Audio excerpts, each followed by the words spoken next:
ដែលស្រីនឹងពោទៅបងពុតជាទឹកស្រីហើយអាណិតដល់លោកអូននិងកូននឹងអូនដឹងទេទេ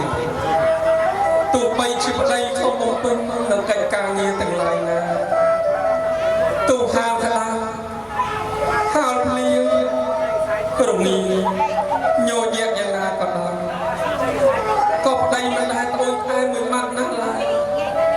នៅក្នុងចិត្តគឺសុំត្រឹមឲ្យអូនហើយនឹងកូនយើងបាននៅសេចក្តីសុខតើកំតណាកំអូនដឹងទេរាល់ពេលដែលប្តីសម្លឹងឃើញអូនម្ដងចាប់តាំងអំពីការដើរ